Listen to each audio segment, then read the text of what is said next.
We can start.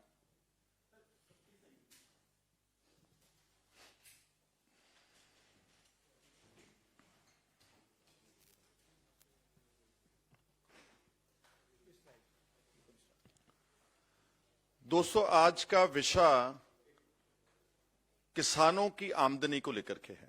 आप सबको अच्छी तरह याद होगा कि फरवरी 2016 में हमारे प्राइम मिनिस्टर साहब मोदी साहब ने ये बोला था कि हम अगले 6 सालों में फार्मर्स की और गरीब आदमी जो उनके सहायता करते हैं, फार्म लेबरर्स की, इनकी आमदन को, इनकी इनकम को डबल करेंगे। और इसके लिए उन्होंने एक कमेटी का भी गठन किया था, doubling of farmers income committee, DFIC, इन 2016।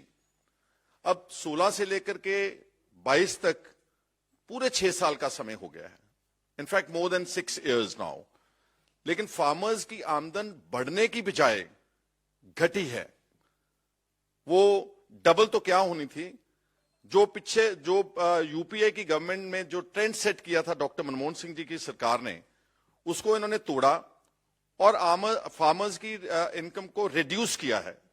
और ये मेरे कहने से नहीं फर्क पड़ेगा, ये फिगर्स बताते हैं कि क्या पिछले 6-7 साल में जो एग्रीकल्चर सेक्टर है उसके क्या हालात हुए, और किसानों का और खेत मजदूरों का कर्जा बढ़ते बढ़ते बढ़ते इतना बढ़ गया है कि एनसीआरबी की जो अपनी फिगर्स हैं गवर्नमेंट ऑफ इंडिया की, उसके मुताबिक 4 लाख किसानों ने देश भर में आत्महत्या की है।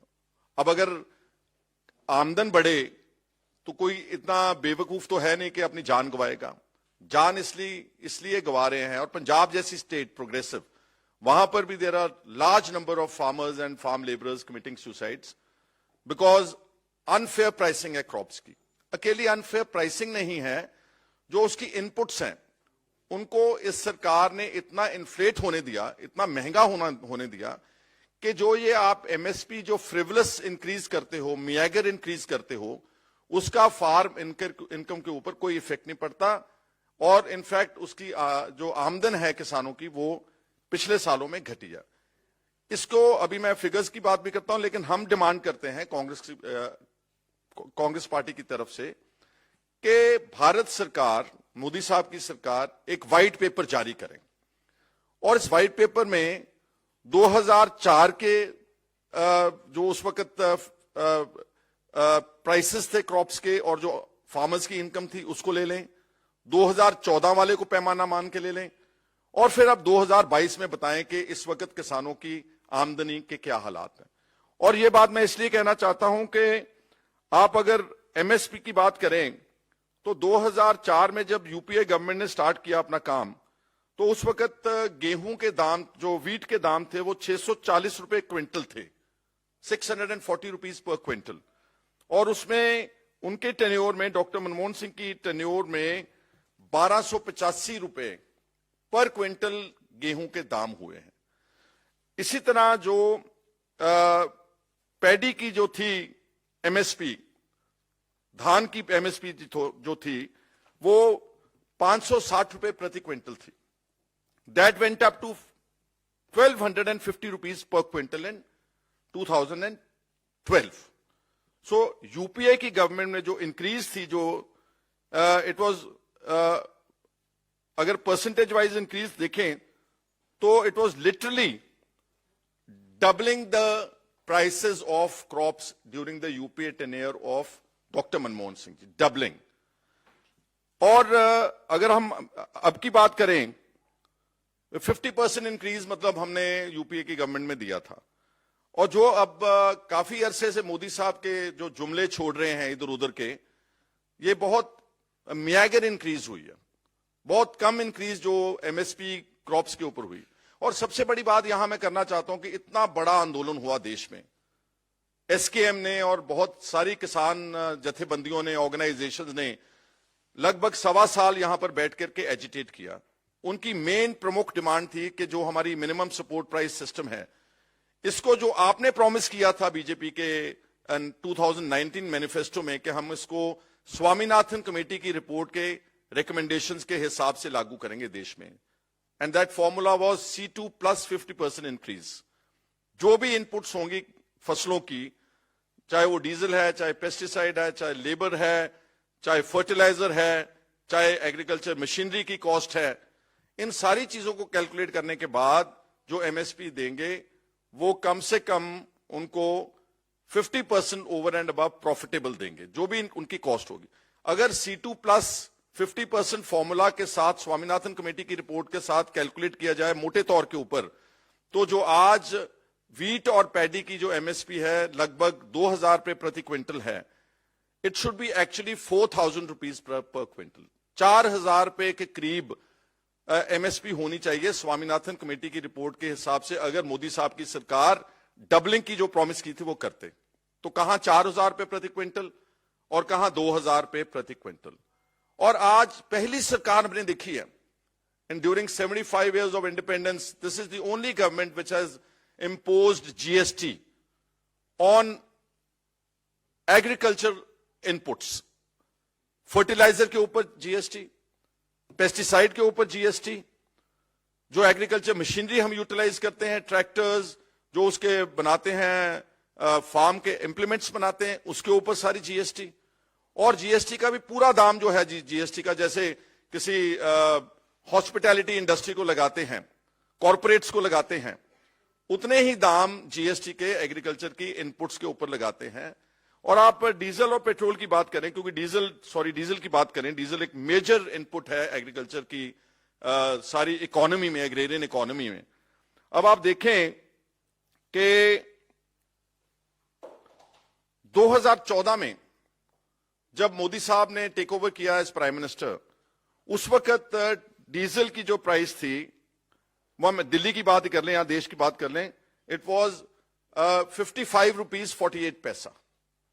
55 रुपीज 48 पैसा पर कांग्रेस की गवर्नमेंट छोड़ के गई उस वक्त जब international prices of crude oil were very high in the world. Crude oil की कीमतें ऊपर थी, लेकिन जो डीजल इंडिया में बिक रहा था, खास तौर के ऊपर ट्रांसपोर्टेशन सेक्टर में जो यूटिलाइज होता है और एग्रीकल्चर सेक्टर में यूटिलाइज होता है, उसकी कीमत 55 रुपीज 48 पैसा पर लीटर थी। और जो आज कीमत है डीजल की, वो लगभग 90 रुपीज है, 90 रुपए। और इसको अगर हम प्राइसेस परसेंटेज की में कैलकुलेट करें, 61% इंक्रीज है डीजल की प्राइस में भारत में, इस डॉक्टर मनमोहन सिंह की सरकार से लेकर के और मोदी साहब की सरकार के। तो कैसे हुआ ये प्रो एग्रीकल्चर गवर्नमेंट का इनके जो फैसले हैं? बेसिकली ये सारी एंटी फार्मर पॉलिसीज बनी है पिछले 8 साल में। और जैसे मैंने पहले भी बोला आपको, और ये जो डीजल की प्राइस पे आना चाहता हूं, अब international price of crude oil विश्व में कम है compare to what they were in 2014। I can also quote in like barrels.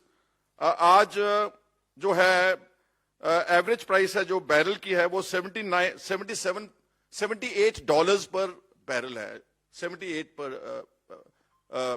पर बैरल डॉलर्स में। और उस वक्त 108 डॉलर का था बैरल, 108 डॉलर का बैरल क्रूड ऑयल था, तो प्राइस थी ऑलमोस्ट 56 रुपए प्रति लीटर। अब जब प्राइसेस इंटरनेशनल कीमत नीचे आई है, 78 डॉलर्स की बैरल है, which is almost 40% lower in prices, तो अब डीजल की प्राइस जो है वो ऑलमोस्ट 90 रुपए है। तो इसका मतलब हम क्या समझते हैं सारे? और मैंने जैसे पहले भी बोला कि मोदी साहब की सरकार 100% प्रो कॉर्पोरेट है। इन्होंने पार्लियामेंट में एडमिट किया है कि हमने पिछले 5 सालों में कॉर्पोरेट घरानों का, अमीर आदमियों का, फ्यूडल्स का, पूंजीपतियों का 10 लाख करोड़ रुपया माफ किया है, 10 lakh crore rupees during the last 5 years। लेकिन जो फार्मर्स हैं, जो 65-70% लोग ग्रामीण हैं, रूरल इंडिया में रहते हैं, खेती से जुड़े हुए हैं, उनका कोई कर्जा माफ नहीं हुआ। और उनका कर्जा, ये तो चंद कंपनियों का कर्जा माफ हुआ होगा। अगर 10 लाख करोड़ है, अगर इसमें देखें, it may be just few dozens or may be a couple of hundreds companies. लेकिन जो फार्मर्स की जो डेट फैक्टर है, गरीबों का, किसानों का, खेत मजदूरों का, किसी का 2 लाख रुपए कर्जा है, किसी का 3 लाख रुपए कर्जा है। जो मजदूर लोग हैं उनको तो शायद 25-50 हजार रुपए कर्जे के कारण आत्महत्या कर रहे हैं। और ये कर्जा करोड़ों फैमिलीज का है, जबकि जो माफ कर रही है बीजेपी की सरकार, ये कुछ लोगों का, अमीरों का, पूंजीपतियों का, कॉरपोरेट्स का माफ किया। सो यहां से ही पता लगता है कि जो बेसिक इंटेंशन है इस सरकार की, वो सारी जो इंटेंशन है वो एंटी फार्मर है और एंटी फार्म लेबर और एंटी जो गरीब तबका है। तो हम कांग्रेस की तरफ से ये मांग करते हैं गवर्नमेंट से कि आप जो आपने झूठ बोला था, जो आपने बोला कि हम फार्मर्स की इनकम को आने वाले समय में डबल करेंगे, उसको आप पार्लियामेंट में एक व्हाइट पेपर जारी करें, सारे देश को बताएं कि आपने क्या एफर्ट्स किए हैं और कितनी कीमतें जो पिछले जो मैंने कंपैरिजन कोट किया है 2014 से लेकर के 2004 से उठाएं, बल्कि 2004 से 2022 तक एक पूरा व्हाइट पेपर देश को पता लगना चाहिए कि फार्मर्स की इनकम को डबल किसने किया था और क्या उस वक्त इकोनॉमी थी उनकी।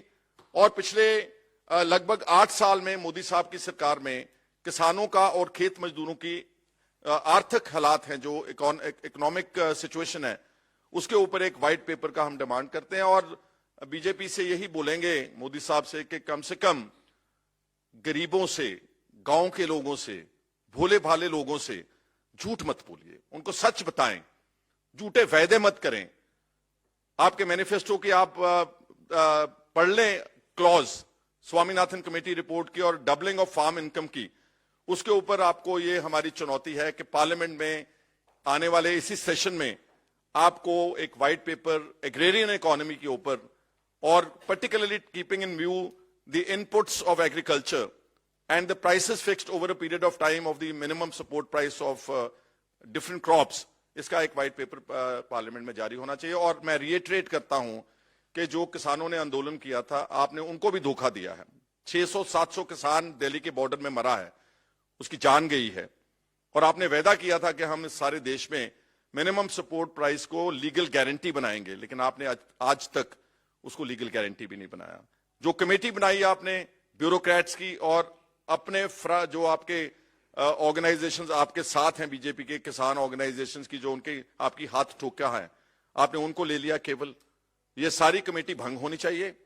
जो फार्मर्स के असली नॉमिनीज हैं, जिन्होंने स्ट्रगल किया, एजिटेट किया, उनको लेकर के एक नई कमेटी बने, टाइम बाउंड फ्रेम स्ट्रक्चर में मिनिमम सपोर्ट प्राइस को जो है एक लीगल गारंटी की शक्ल में बनाया जाए। और जो मुकदमे आपने किसान आंदोलन में हजारों की तादाद में किसानों के ऊपर किए, वो सारे मुकदमे हैं जो वापस लेने चाहिए। लेकिन to wind up, ultimately I reiterate my demand that the BJP government must issue a white paper on the current the income of the farmers and farm labourers in this country, and the parameters to be taken into consideration should start from 2004 to 2022. धन्यवाद आपका बहुत बहुत। Okay. Any questions we have on this topic? जैसे आपने कहा, आपने agree भी किया कि 1200 रुपये मजदूर से जो समय भारतीय जनता पार्टी भी कहती है कि 1000 रुपये आपने छोड़ के गया था और 2125 रुपये अभी जो है एमएसपी है गेहूं का, तो उन्होंने कहा तो मैंने कर ही दिया और किसान के अकाउंट में पैसे भारतीय जनता पार्टी या भारतीय जनता पार्टी की सरकार दे रही है। देखिए, ये फिगर्स मैंने आपको कोट किए हैं, you can not alter the figures. 2014 में जो प्राइसेस एमएसपी थी गेहूं की और धान की, वो मैंने आपको कोट की है, और आज की एमएसपी आपको बता। लेकिन इसमें आप देखें कि इन्फ्लेशन कितनी बढ़ी है इस देश में। मैंने आपको डीजल की प्राइस कोट की है, मैंने फर्टिलाइजर की कोट की है, मैंने पेस्टिसाइड की कोट की है, जीएसटी लगा दिया है। अगर आप इन सब बातों को देखेंगे तो जो इंक्रीज है इसके मुकाबले में बहुत मियागर है, बहुत कम है। ये हम एम्फसाइज कर रहे हैं। इससे आमदन डबल नहीं हुई, इससे आमदन अगर आप देखेंगे उनकी घटी है। और तभी देश में कर्जे का जो इस वक्त पैमाना है किसानों के ऊपर, वो ज्यादा बढ़ रहा है। और आत्महत्याएं एक इंडिकेटर हैं। कोई जान नहीं गंवाना चाहता अगर उसकी आमदन डबल होगी हो। इसलिए ये बातें जो है वो झूठ बोल रहे हैं, झूठ की मशीन है, प्रोपेगेंडा है उनके पास, सारा अपना जो गोदी मीडिया बोलते हैं उनके पास है। तो कुछ भी बोलें तो वो दोबारा ज्यादा झूठ बोल करके उसको सच साबित करने की कोशिश करते हैं। हाँ, yes, see here are the figures I give you. 1285 रुपए था 2012 की बात कर रहे हैं। अभी 2014 तो जब छोड़ के गए तो उसका एग्जैक्ट फिगर जो है वो 1450 रुपए था। सो 1450 से आज अप्रोक्सीमेटली 2000 रुपए प्रति क्विंटल दोनों की फसलों की एवरेज कॉस्ट है, एमएसपी है, पैडी की भी और वीट की भी। तो आप 550-600 रुपया बढ़ाते हैं, लेकिन इसके मुकाबले में जो इनपुट्स बढ़ रही हैं that is too much. Diesel की, फर्टिलाइजर की, पेस्टिसाइड की, लेबर की। अब आप लेबर देखें कितनी कॉस्टली है, फार्म लेबर आज से 15 साल पहले देखें और अब की बात देखें तो उसके हिसाब से जो प्राइसिंग ऑफ क्रॉप्स है वो उसके हिसाब से होनी थी। और मैं फिर दोबारा एक बार रिएटरेट करता हूं, हम नहीं बोल रहे, बीजेपी ने अपने इलेक्शन मैनिफेस्टो में 2019 में स्वामीनाथन कमेटी रिपोर्ट को लागू करने की बात कही थी। बाद में सुप्रीम कोर्ट में मुकर गए हैं। मिस्टर रोहतगी जो थे अटॉर्नी जनरल थे, उन्होंने वहां पर बोला कि हम नहीं लागू कर सकते। तो पब्लिक डोमेन में बताएं ना, पार्लियामेंट में बताएं कि फार्मर्स की इनकम को डबल जो प्रॉमिस था वो क्यों नहीं कर पाए, और अगर नहीं कर पाए तो सच जो है वो सामने देश के आना चाहिए।